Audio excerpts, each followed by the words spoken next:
Unfolded episode 30, my friend. Wow. The big 3-0. Big 3-0, my friend. We look good for our age. I'm going to have to say that. Yes. I don't mind being 30 again.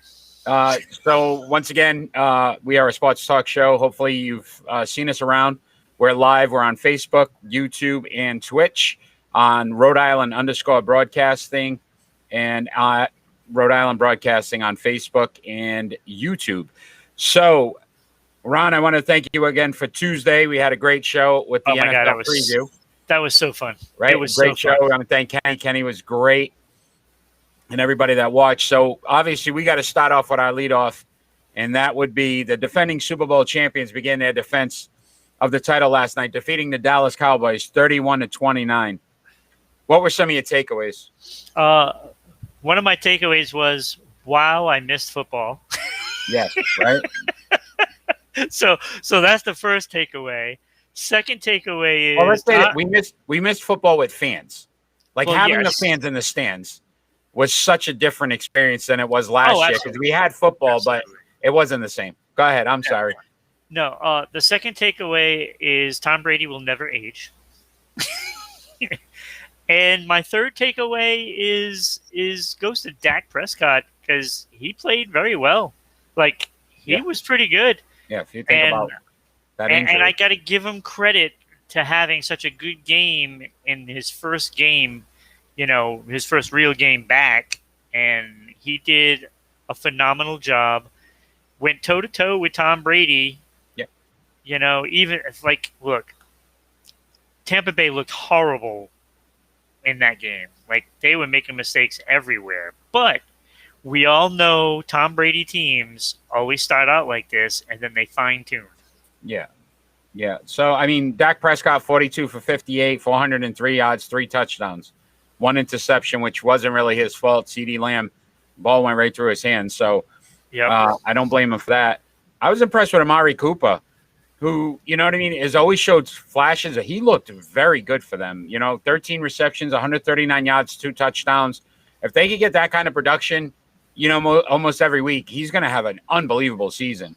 Prime time, right? He showed up for a prime time game, and that, look, I predicted Dallas would make the playoffs. It's not going to be a pretty season because that defense is just horrendous, but they are opportunistic and they can turn the ball over at times. That can cost them when they go for that, and it does cost them at times, but they do turn the ball over. But they had 5 turnovers and still couldn't manage to win the game. 4 turnovers, 2 interceptions, 2 fumble recoveries. Right. I thought Mike McCarthy lost the game for them. I think he got very one-sided. I mean, how does Ezekiel Elliott have 39 total yards, in that game? All I've heard about all off season is how well he's looked, how unfit he is, how he's back to it he used to be, and they didn't run the ball. They didn't even try to run the ball. So any good team knows that if you're trying to stop a good offense, sometimes keep them off the field. Yeah. Oh, absolutely. Right? And you didn't do that. You just kept going toe to toe, and eventually that good offense is going to find enough plays to win the game. Right. The usual suspects, Tom and Gronk. Oh my God! I drafted Gronk in fantasy football, Eric. I would have never have thought that. Never have thought that much. Didn't expect that. He looked like the old Gronk, from 10 years ago when he was healthy. And how about Brown and Godwin as well? Both over 100 yards. Antonio Brown looked like Antonio Brown in Pittsburgh. So if they could keep his head straight, they straighten out some of those turnovers. I mean, they're a force to be reckoned with, which we expected anyway. But of the two teams, which team do you feel should be most worried? Was it the Buccaneers with the turnovers and keeping the game close, or was it Dallas and the fact that they couldn't find a way to pull out that game? Oh, definitely Dallas, because I got to believe that Tampa Bay will clean up all of that, because, a lot of it, you're looking at 2 interceptions by Tom Brady. One of them should have been caught by Fournette, I believe it was. Yeah, and then the Hail Mary. And then the Hail Mary. Yeah, so which you can't really count either. 2 turnovers right there shouldn't have happened. The fumble on what looked to be like the 4-yard line. Yeah, by Goodwin. Yeah, that was just sloppy. And, that is what would concern me if it weren't for it being a Tom Brady team, because he's going to get on that player. So I'm not really concerned about that. I think that's going to get cleaned up rather quickly. Dallas, on the other hand, I'm concerned because they should have won that game with all those turnovers, and they couldn't do it. And, that's a game that they could have pulled out, but they found a way to lose. Yep. Yeah, so Snausages, we were just talking about that, right? Like McCarthy not utilizing Ezekiel Elliott. If you think about Zerline, I mean, the 2 missed field goals, the missed extra point, that was concerning to me. But I think I'm a little more worried about Tampa Bay, and only because of why did I know that? No, but did you not watch at one point that they were calling plays into the huddle? And Tom starts screaming, no, no, no, he doesn't want that play. And basically, he's telling them what he wants to run, period. There is no coaching on that team anymore. They're not coaching Tom. Because, first of all, okay, Zach, so welcome. if you have Bill Belichick as your coach for 20 years, there is nothing Bruce Arians is going to do. No, I agree with you. But and the play calls, like Tom Brady's been around a while, and I understand that he should be listening to the coach. Yeah, I understand that. Byron Leftwich looked like he was disgusted because he's calling in plays and Tom's just shaking it off like he's a pitcher, and the catch is calling something that he doesn't want to throw. But the problem I say is when does he become bigger than the team? That would be a concern to me. Well, he's already bigger than the team. Teams win championships, not players. Right. And we know that. And again, this is why during the preview show, I did not select Tampa Bay to even make it to the Super Bowl. No, neither did I. It's so difficult. And look, Byron Leftwich was not a good quarterback. I don't know how good of a coach he is, but we all know that when Tom got there, Tom is dictating what's going on with this team, and he did the right things last season. Now, whether he's going to do that this season, I don't know. I have no idea. A lot of things can go wrong from a team that just won a championship. Yeah. So will he have that ego? Probably. He's always had it. He's always had it. I mean, if I'm a Dallas fan, I'm at least optimistic to say, look, we took the defending champion, right? Tom Brady threw for 379. Grunk went off. Brown went off. Godwin went off. And we stayed in this game and could have won it. I'm not saying the call at the end of the game ultimately cost them, because obviously it was the missed field goals. And if they made those, he makes the extra point. It's probably a different outcome. But you can look at that call and honestly say if that call went the other way, the way I believe it should have went, where it's an offensive pass interference, I think Dallas wins that game. So, right, you're right.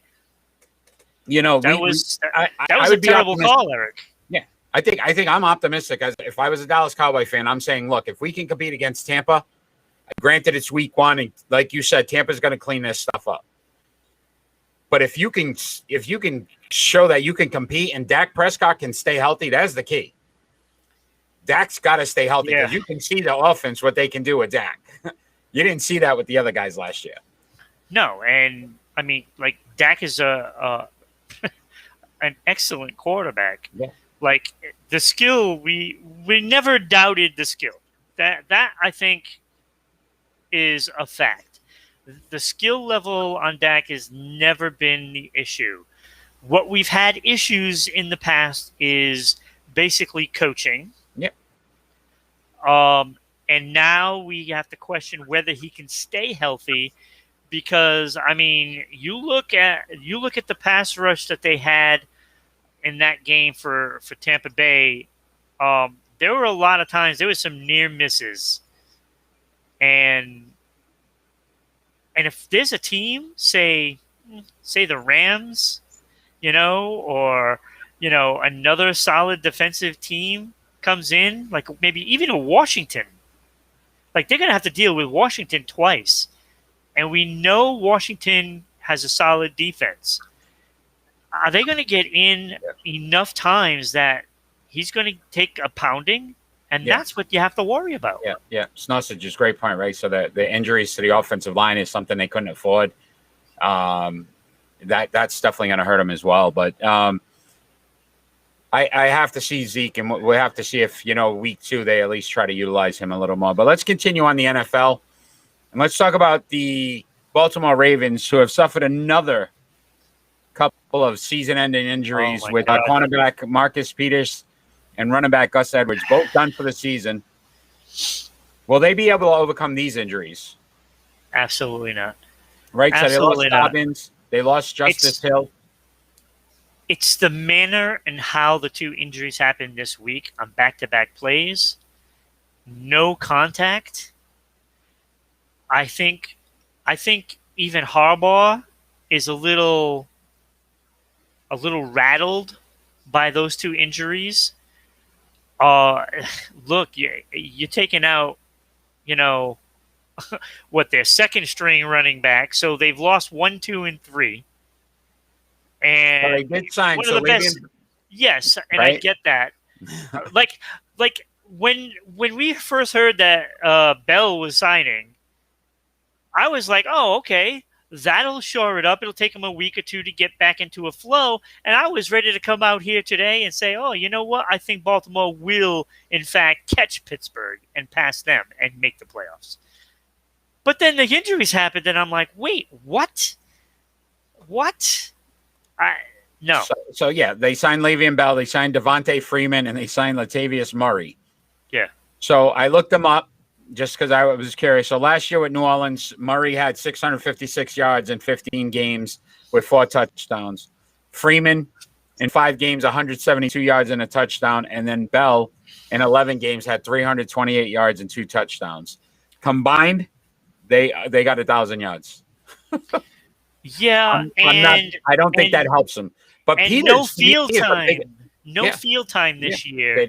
And they have to learn the playbook. Right. And then I think one of the biggest problems, too, is Peters. If you think about what they were trying to do is run the ball, stay consistent, and then have a solid defense that was actually going to help. Losing Peters is one of their best corners. That's going to definitely hurt them. So, I mean, we had already picked, or at least I had Cleveland to win that division. I think this shorted up as tenfold to me. I don't see how Baltimore competes with them. No, yeah, that. Baltimore now has to start worrying about Cincinnati. Seriously, now I'm pretty sure that Cincinnati may have a shot at catching them this year. Wow. It's that much of a difference. I think the psyche of the Ravens right now is a mess, and now we're going to find out how good of a coach Harbaugh is. Because he's got to reel this team in and say, "Hey, look, let's shake it off. We still have a talented football team." Yeah. So this is what they got to do. If they don't come out and win Game 1, they're in serious trouble. So let's talk about the other team in that division. That's the Pittsburgh Steelers, who actually signed an extension for T.J. Watt, agreeing to a 4-year, $112 million deal. $80 million guaranteed. I think $35 million signing bonus as well.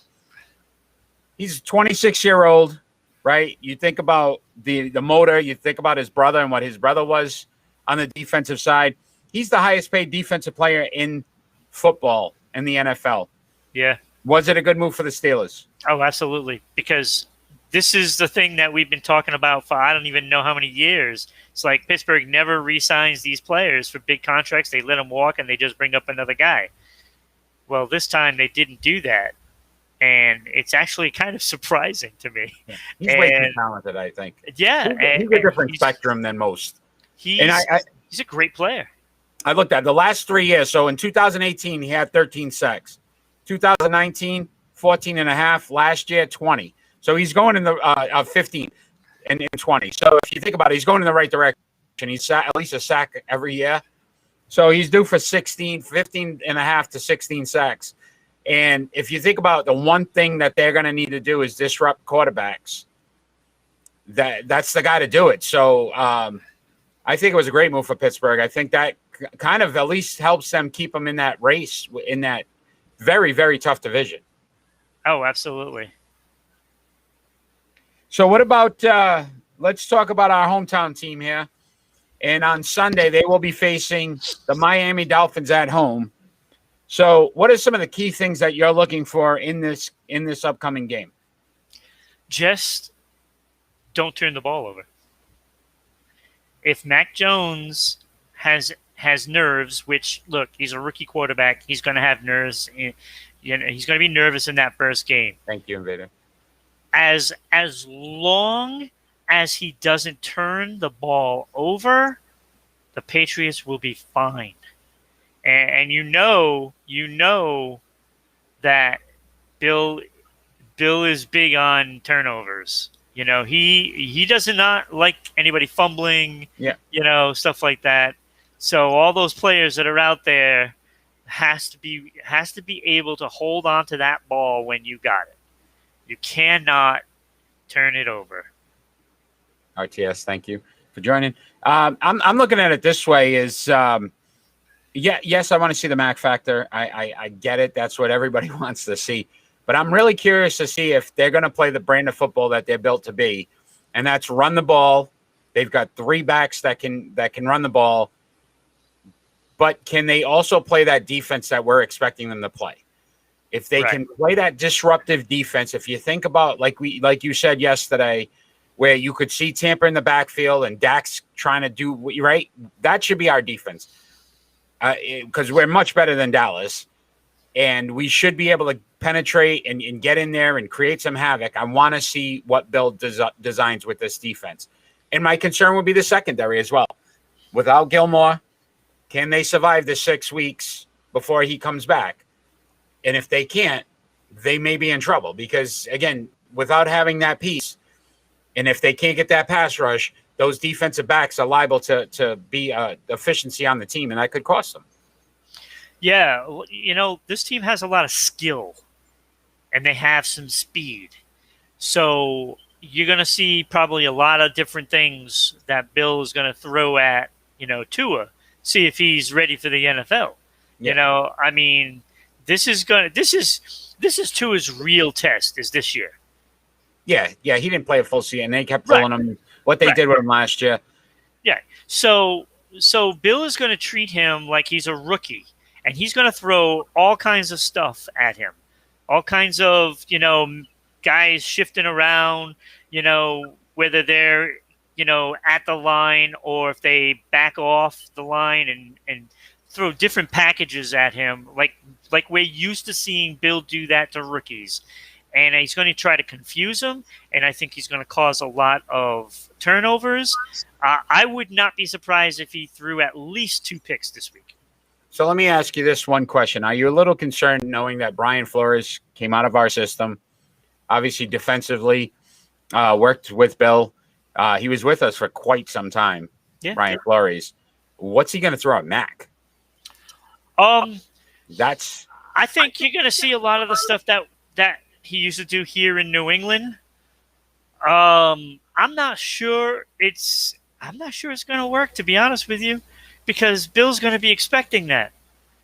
So he's going to have Mac Jones prepared for this game.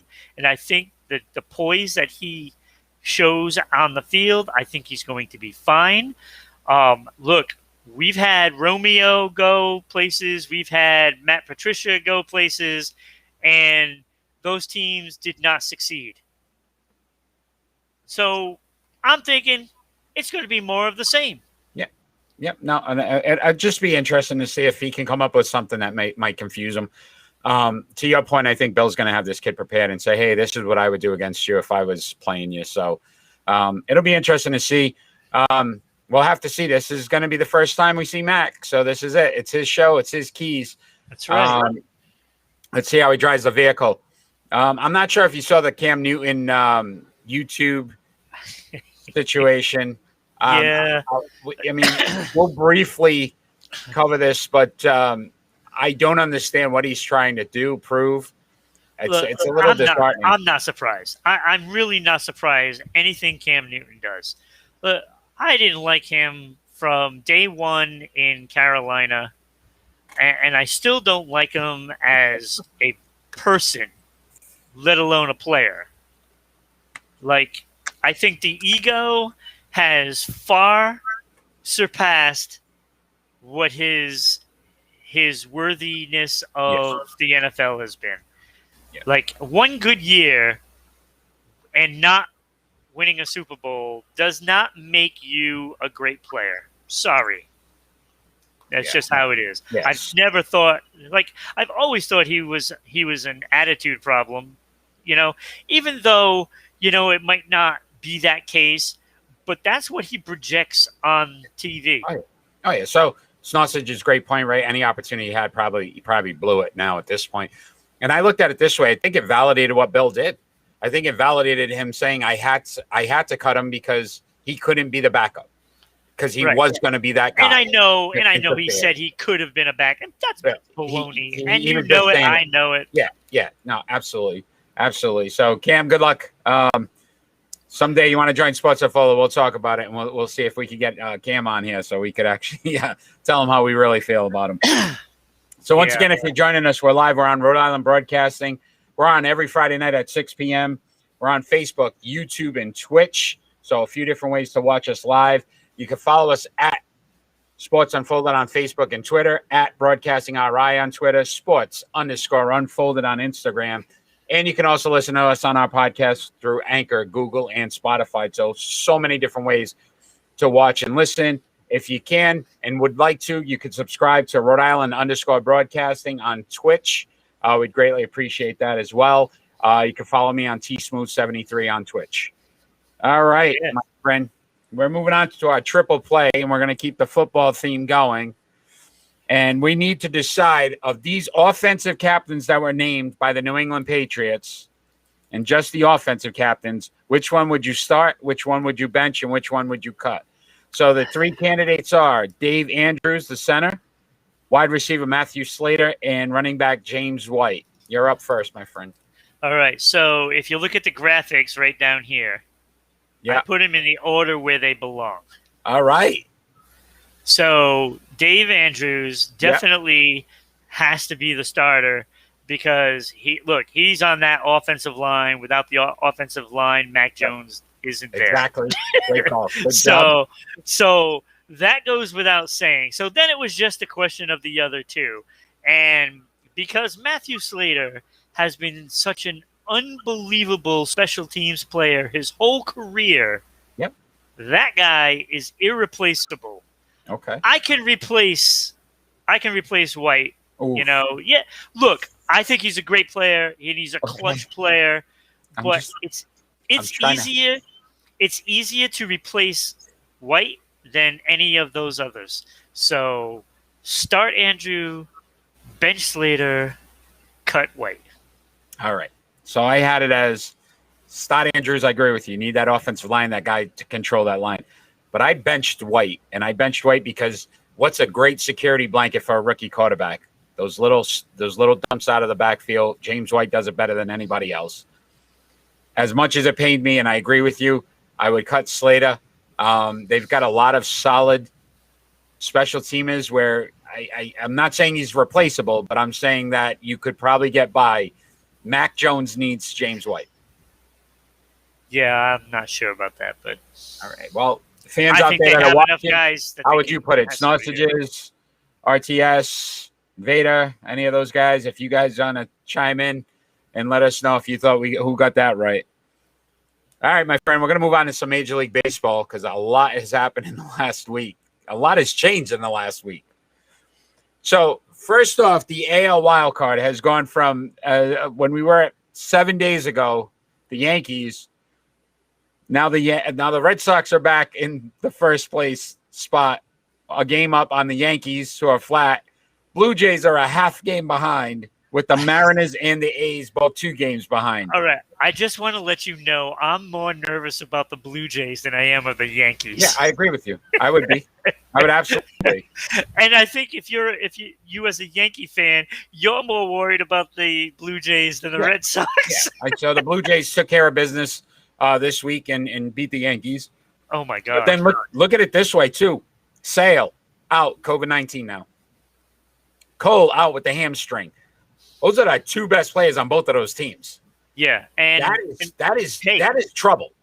Isn't Barnes out with COVID also? I believe he should be back any day now, and though. Bogarts, but Barnes hasn't been playing well anyway. So yeah, but still, I mean, that's your guy that you were banking on.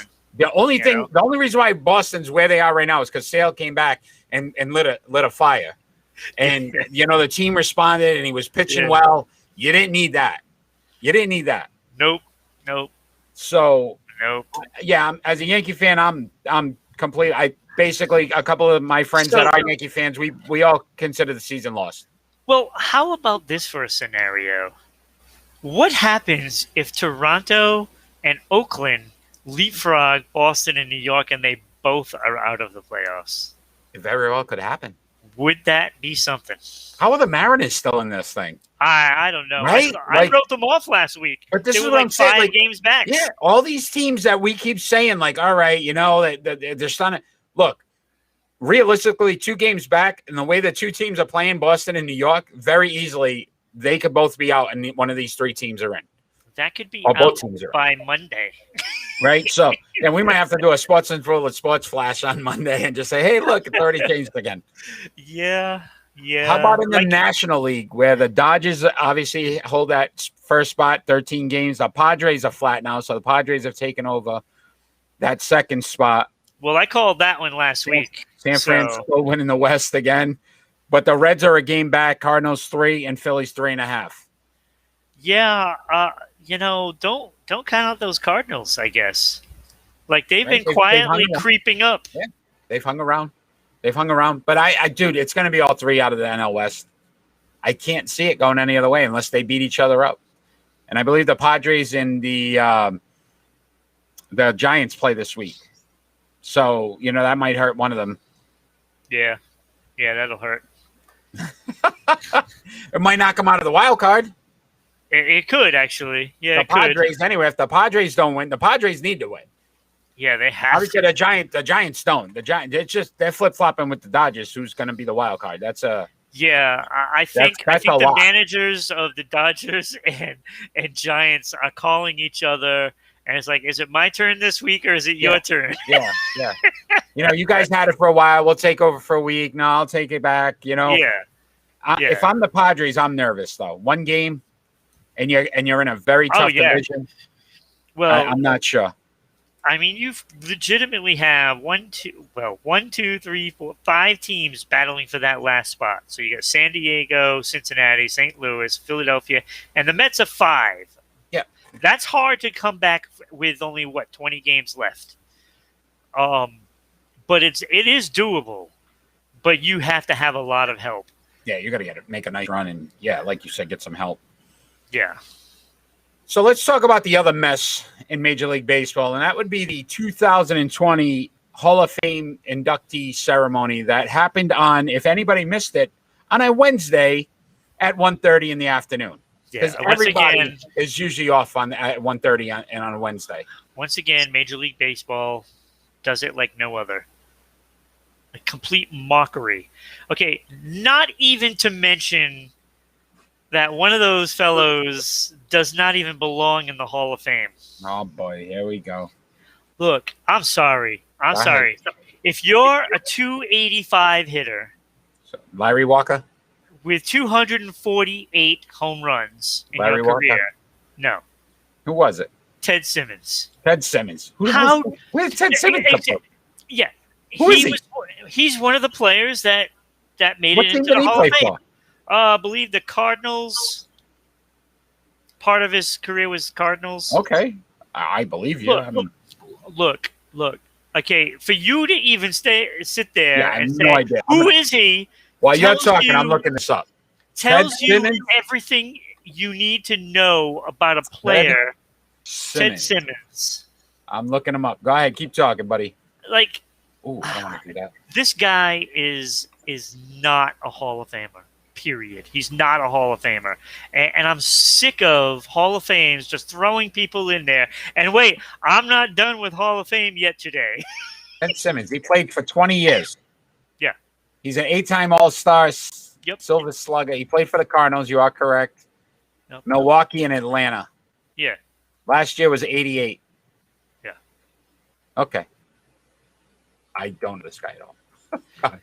This is what I'm saying, Eric. They're just throwing people into the Hall of Fame, and they're not putting the right people in. So they honestly for next year they didn't vote anybody in. Right. So there's no Hall of Famers next year. No. Derek Jeter, who I know as a Red Sox fan, but you've got to admit was an icon in baseball, right? On a Wednesday, I think it's one, right? At Wednesday at 1:30 in the afternoon is what you say one of your best players ever in the history of the game deserves to be inducted. Like, what are we doing? I don't know. I don't know. How did they not do it over Labor Day weekend where people had it off, right? You build some momentum. Think about what the Basketball Hall of Fame does, right? What they did. I'm gonna push it one step even further. How do you not do this ceremony before a Yankees game?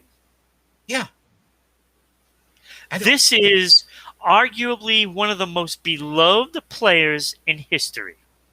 Like, I have not one thing negative to say about Derek Jeter, and he's a Yankee, okay? Not one thing. This guy was a class act his whole career. He was a great player his whole career. He was a clutch player his whole career. Doesn't matter what month you choose to play him, he is going to perform. Yep. And this, you hide him. You basically hid Derek Jeter from the public. I didn't even know it happened.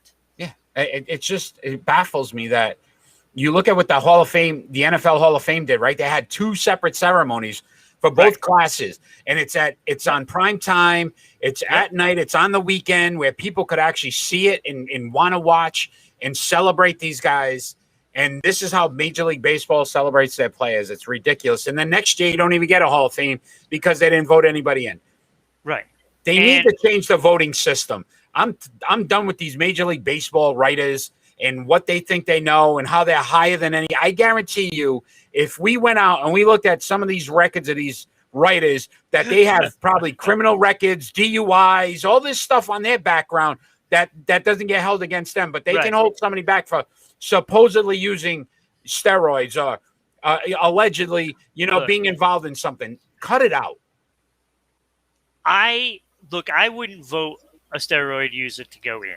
I mean, I would. A proven steroid user. A proven steroid user. Right. Definitely wouldn't do that. But if you're voting and you vote for, say, Jeff Bagwell to go in, like, I know he might not have been, said anything, but I'm a little skeptical of Jeff Bagwell. Okay. Yeah, see, they're doing what they're doing. Right. So he goes in. Then Barry Bonds going. This is what I'm saying. I don't think Barry Bonds should look. I don't think he should be in. And I don't think Jeff Bagwell should be in. Was he proven? He wasn't proven. No, you're contradicting what you're saying right now. No, he was. No. I'm saying I wouldn't vote for any of those guys that are suspected. But you're doing exactly what they're doing, and this is why they're voting in a Ted Simmons, who we don't even know. Because you're telling me Barry Bonds wasn't better than Ted Simmons? What I'm saying is you can't let Bagwell in if you're not going to let Bonds in, is what I'm saying. So those writers that voted for Bagwell, they should be voting for Bonds, is what I'm saying. I wouldn't vote. Like I said, I wouldn't vote for either of those 2 players, but one of them's in, one of them's not, and you can't have it like that. I would rather celebrate. But I would rather celebrate a Barry Bonds than a Ted Simmons. And I'm not saying, listen, absolutely. I'm not taking any away from Ted Simmons, his career. Hey, 20 years. I'm sorry. Great, those stats great are to a last joke. that long. And right. So that's not what I'm saying. But I'm also going to say is that Roger Clemens deserves to be in. Barry Bonds deserves to be in. These guys, what they did for baseball, like, you can't take that out of it. Right. And it's just all we're doing now. So like it's I'm doing. saying, like Ted Simmons, They're his voting in stats guys are a just to joke. vote guys in. So I guess what we're gonna do is we're gonna vote Rich Gedman to get into the Hall of Fame now, because that's basically the player Ted Simmons was. So That's basically the I same. just It makes no sense to me. if I'm a And true then baseball fan, I'm disgusted. look, and I'll take it even further for the players that weren't voted in. I'm sorry. Say what you want about Kurt Schilling He should be in. personally. How does he not get in? How He does he should be not in. get in? He should be in. He should be in, and I agree with That you. man, he's one of the best pitchers of all time in playoffs. Mm-hmm. Probably top 3. Yep, he deserved it, and he's already said he wants his name taken out. He doesn't even want to be in the 2022. He said, "Don't even waste your time. I don't want it." And I hope he changes his mind on that. No, because I hope he gets it. I really do. I hope he gets it and then down. turns it down and says, "You know what? It's a joke the way this system works. I don't want it." Because that's what needs to start to happen. It's a popularity contest. Yeah, that's all they're doing right now. It's like, who's going to not ruin our image? Your image is ruined because of what you're doing, not because of these players. What should qualify as a Hall of Famer is somebody that's a household name. Pete Rose. Well, how long is this going to last? One. Come on, bro. He gambled on games. I mean, come on. That's to me, that's worse than. Listen, at some point you got to let things go, right? And if you don't let them go, what is one of the key things they always tell you, right? In life, in general, right? If you hold on to things, it's going to eat you up, and it's gonna make you worse. That's what Major League Baseball is doing. They just hold on to things. Listen, there's more people that would rather see Pete Rose in than see him out at this point, fan wise. So what about Scott Rowland? Do you think he should have been in? Scott Rowland. From the Phillies? Wasn't he in the Phillies? Yeah. What did he do? I'm just saying. Do you think he should be in? I'm not. He's okay. He was all right. See, what I want for numbers to be in the Hall of Fame, you should lead in at least 2 or 3 categories of what you do. So you should either have the batting average, home runs, RBIs, runs, stolen bases. That might be it for what I think. So let me ask you this question. When you talk about bias, right, and we're talking about just illegal stuff, how about a personal bias? Because how does Derek Jeter not get 100%? Oh, my God. Like, how did that happen as well? Like, what are we? Mariano Rivera has been the only player ever in history to get 100%. Yeah. You're telling me Derek Jeter's just as big as Mariano Rivera was for the New York Yankees? Wait, how did Ken Griffey Jr. not get 100%? Not getting right. He was 97%. Yeah. Like some of these guys, this is what I'm saying. Like I don't know what their criterias are. Okay, they did steroid. We won't vote them in. Oh, I don't like the Yankees. I won't vote them in. I mean, what are we? This is what I'm saying. There is no look. If you base everything on stats, I mean that makes it easier. So you have to have, you have to be over 300 or 300 home runs, X amount of RBIs, whatever, right? Right. And then eventually you start to say, okay, it makes sense. Then maybe that's the criteria. So my thought is, if you're a leadoff hitter, you have to have at least batting 300, 3,000 hits, and, at least, I'd say at least 1,000, 1,500 runs scored. That's what you should have in order to be even considered. Okay? And another thing that can be counted into there is like gold gloves and stuff like that. Because there is a place for defense. Because, I think Ozzie Smith is a Hall of Famer just looking at his defense. Yep. And same thing with, what's his face? Vizquel? Was it Vizquel? Yeah.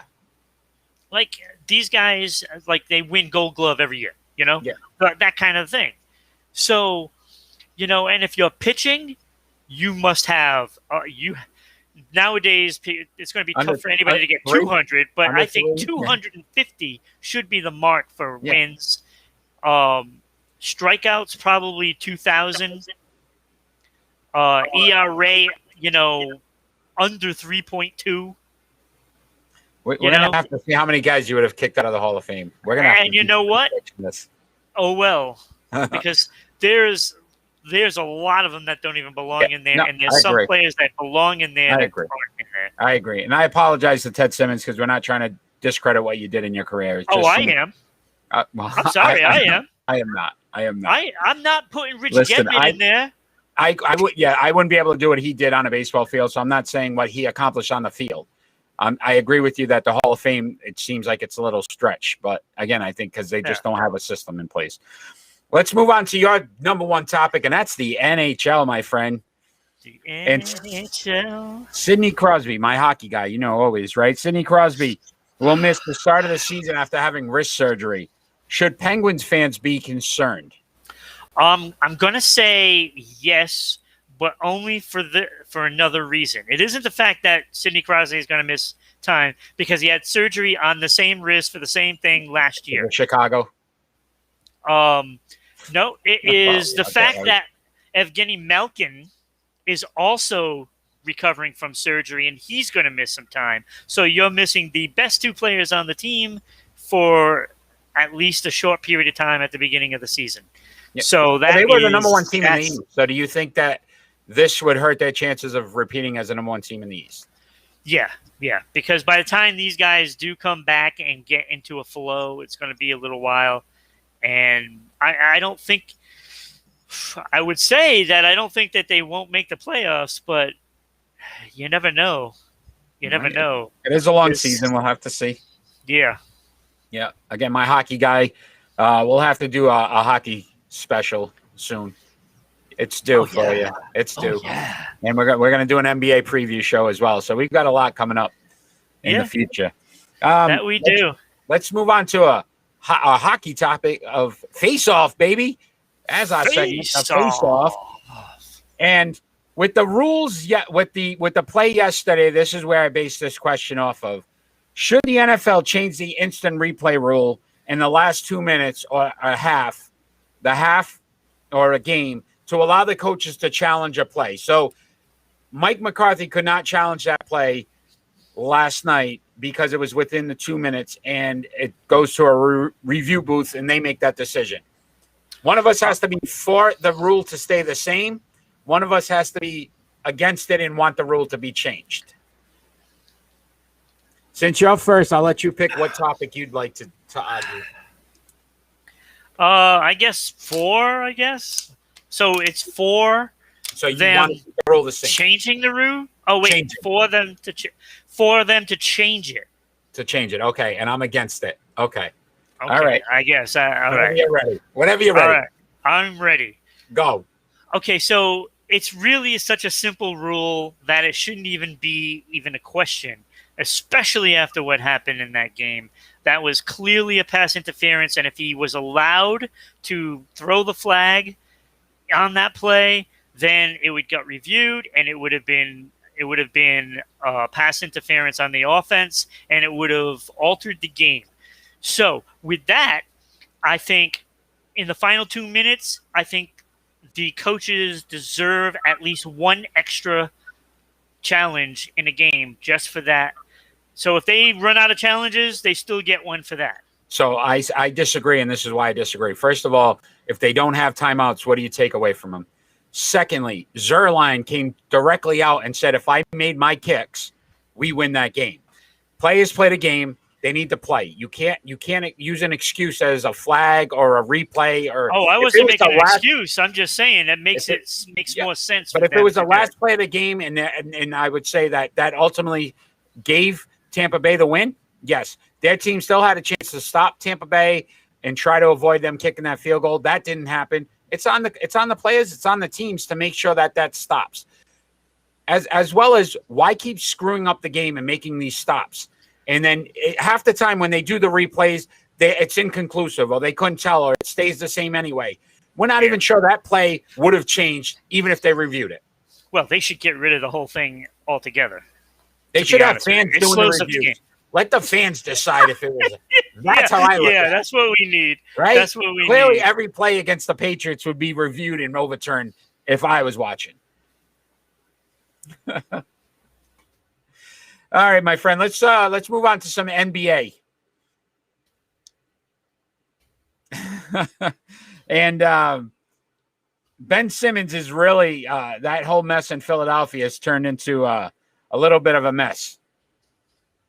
So, what do you?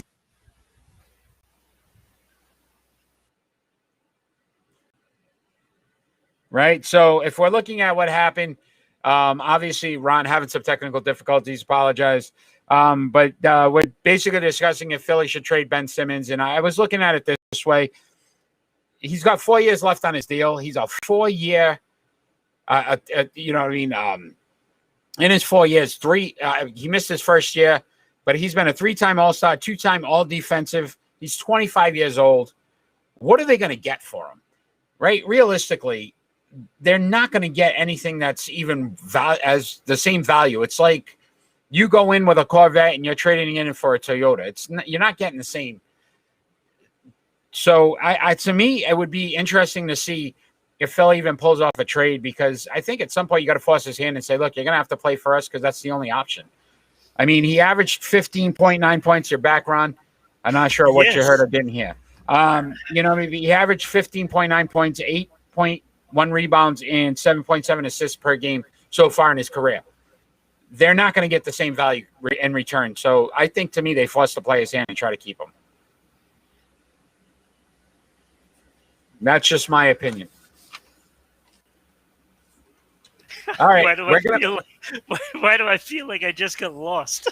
Yeah, you got lit up on that one. I won that one. Let's move on to our pick and roll. Since you know what I mean, we'll move right on to the pick and roll. And the pick and roll, we're going to rank these 5 Hall of Fame players that are being inducted tomorrow into the Hall of Fame. And the 5 players are Ben Wallace, Chris Bosh, Paul Pierce, Chris Webber, and Bill Russell, but as a coach, not as the player, but as the coach, is what he's being put in at. So this is from the best being number 1, 5th being the worst. 5th, and as in worst, like least deserving of the 5. Okay. Right? So we'll do it that way. So you're up first, my friend. Number 5, what do you got? All right. So number 5, I have Ben Wallace. Okay.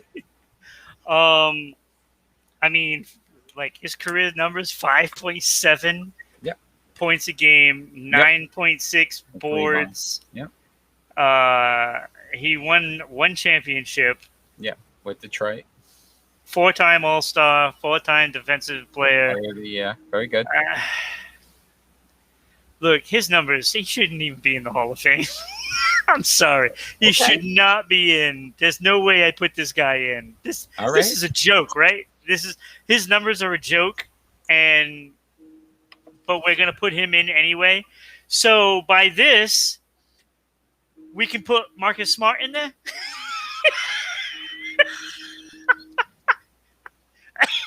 Actually, let me say that again, because Marcus Smart actually scores more.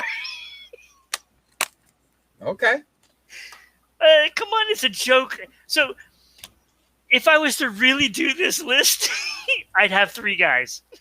Okay, go ahead. Keep going. All right, number 4, I have Bill Russell as a coach. And I'll tell you why. He coached for 8 years. 5 of those years, he had a winning record. 3 of those years was in Boston, when Boston dominated. And 2 of those championships were from Boston. His only 2 championships as a coach, by the way. Outside of when he coached Boston, him being the best player in the league, he didn't really do anything as a coach. So to me, he's a borderline at best.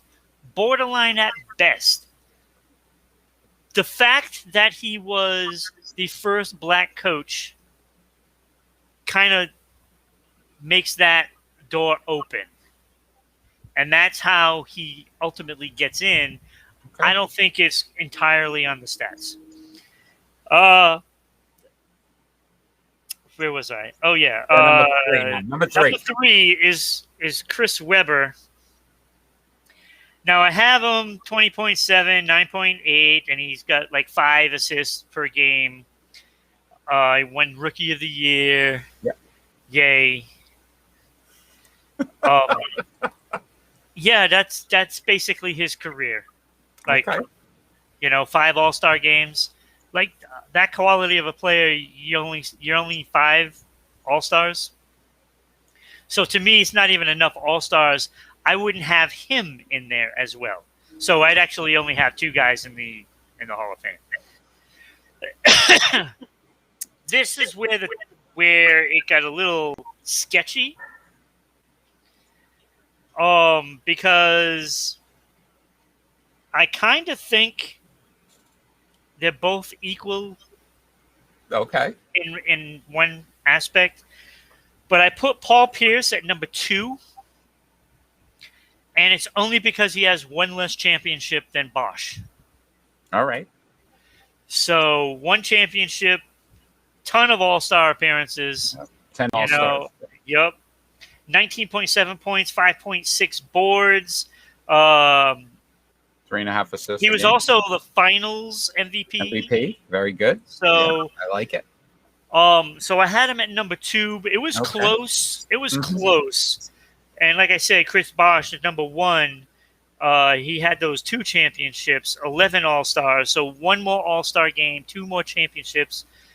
The points, 19.2, was a half a point less, but the boards were quite a bit more. And he had an Olympic gold. So, Okay. So he had just a little bit. That in. I like that. A little bit more than Pierce.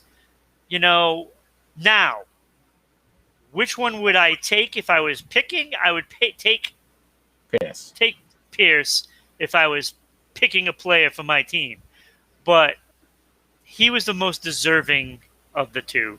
Okay. So Taurus, really 1 and 2. The rest of them didn't matter. All right. I like it. Not bad. We are completely different as usual. Of course we are. Well, I wouldn't have it any other way. What's up, Taurus?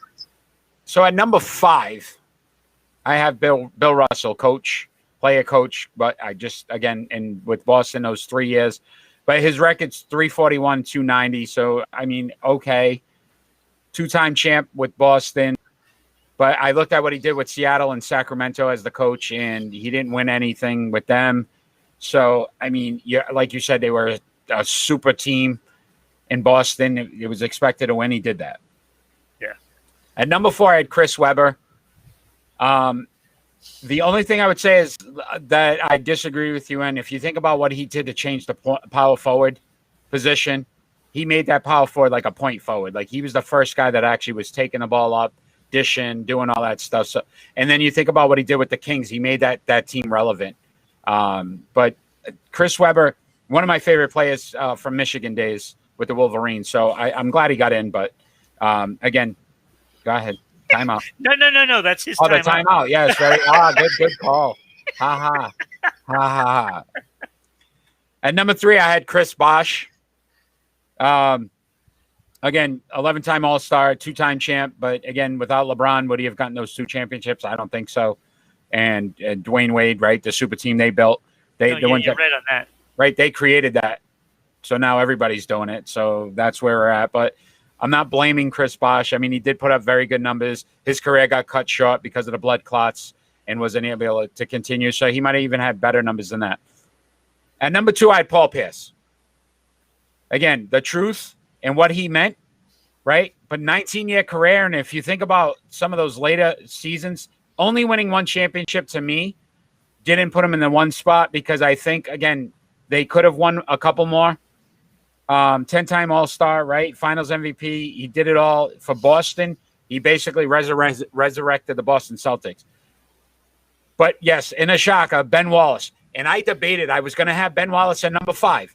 And then I thought about this, Ron, though. I thought about this. If you think about what he did defensively for a 6-year span, he destroyed this league. Do you realize one of the years he averaged 3.5 blocks per game? That's like almost 250 blocks in a season. He was dominating 15 boards a game in that season. Like what he did, Detroit wasn't the best team. they won that championship based on Ben Wallace.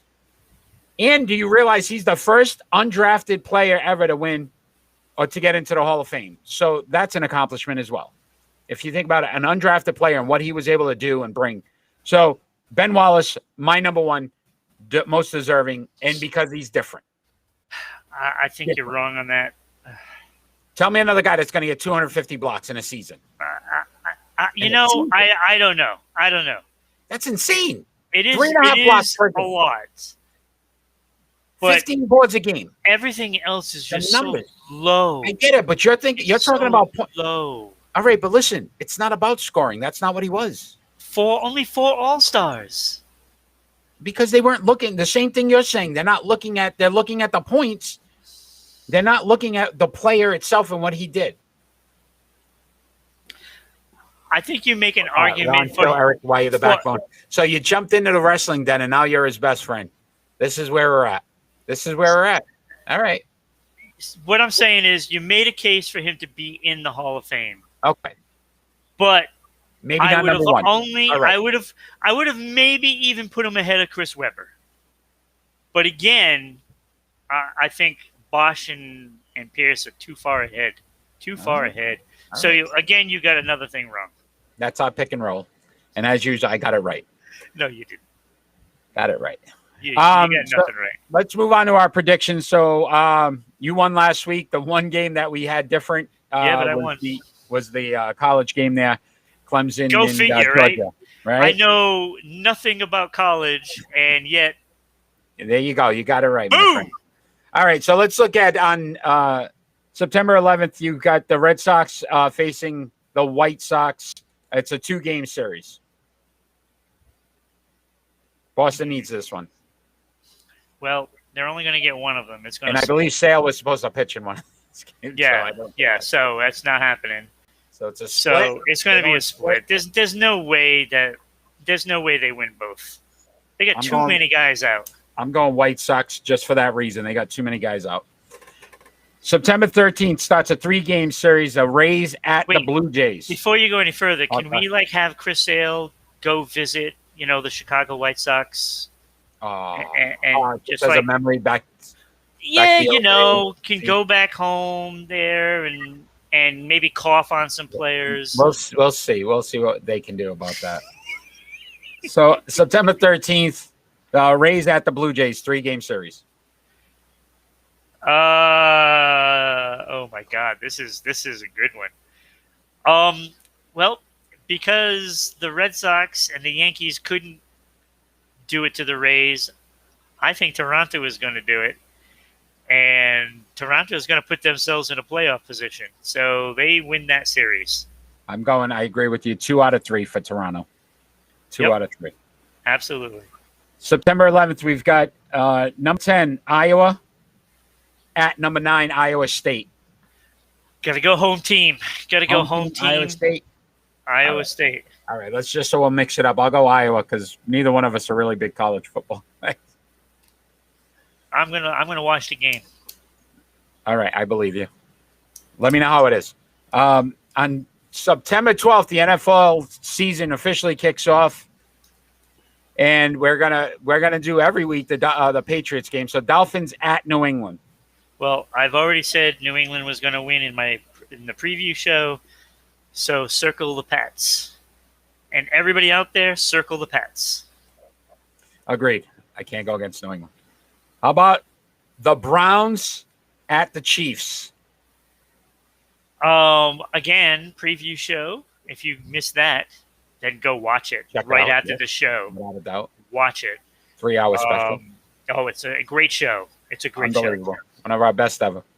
The Chiefs, I predicted to win this game, so I am sticking with it and going Chiefs.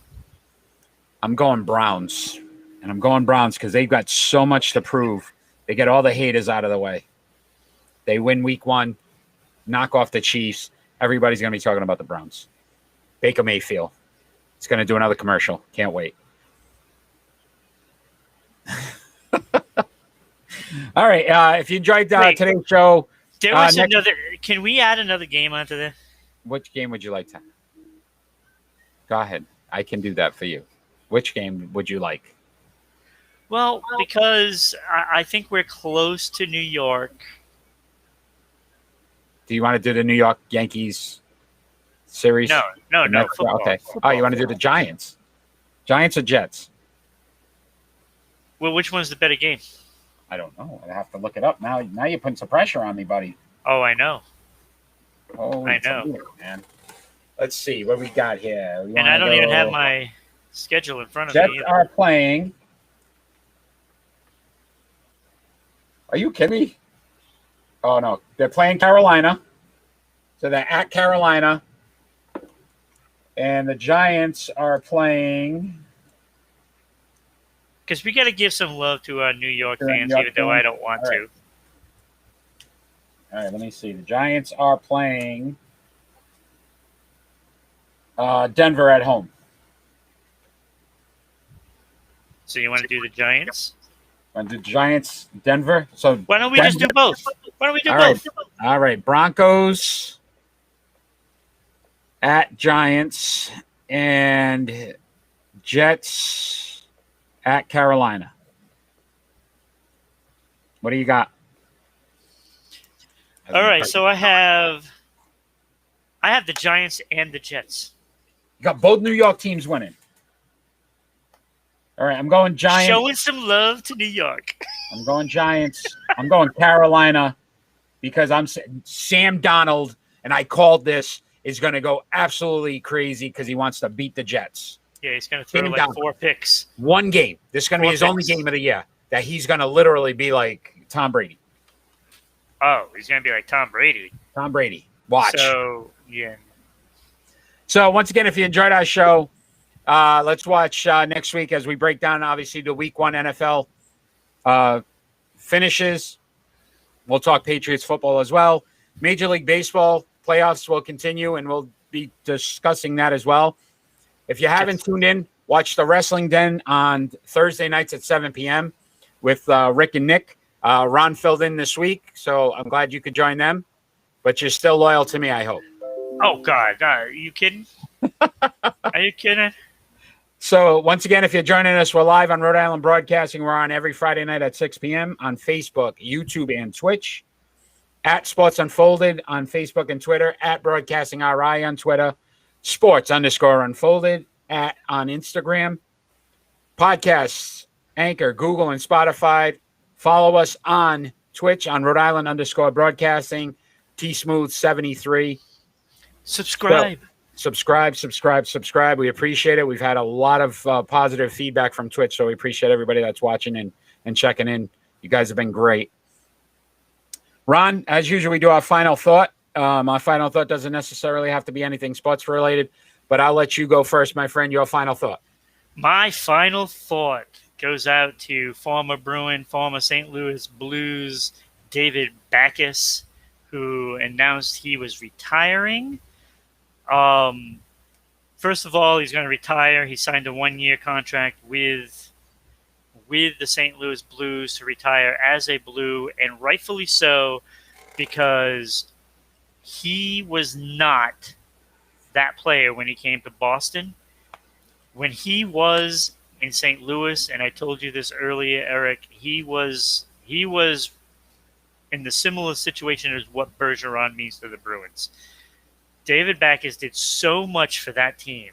Like, he was everything, and he played his heart out. You know, like he was a very good player. Like, Hall of Famer? No, I don't think he's a Hall of Famer, but he meant so much to that team, you know, that he instilled that attitude in all those players, and those players eventually grew up and got to win a Stanley Cup of their own, even though it was against the Bruins and David Backes. But that's besides the point.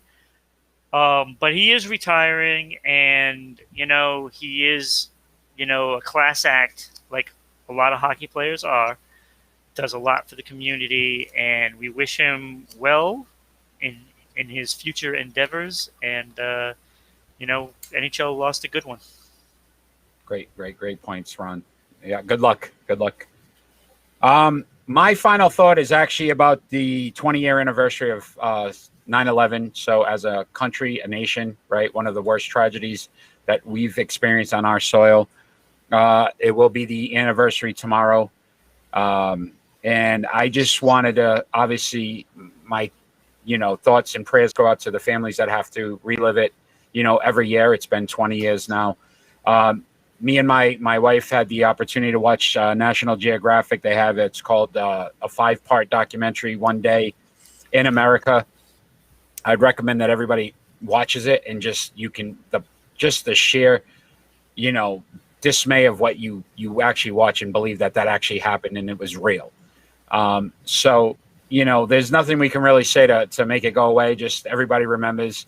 I know the Yankees and the Mets are going to play a game on September 11th. So I think that's kind of fitting as well. That just kind of ties into that whole scenario of what happened back in September 11th of 2001. So such a tragedy, so many lives lost, so many families affected. So again, my thoughts and prayers go out to them. All right, and that's our show for tonight. Ron, thank you as always. Great show. Good entertainment. Love the Hall of Fame talk, man. That was good stuff. It was good stuff. All the fans that joined us live on Twitch, on Facebook, YouTube, we appreciate all of you. Thank you. Remember to subscribe, Rhode Island _broadcasting. Follow us. Follow us on so many different social medias. Listen to us. We look forward to seeing you next week. Ron, look forward to seeing you next week, man. Have a good night. All right. We'll see you next time. Fans, take care.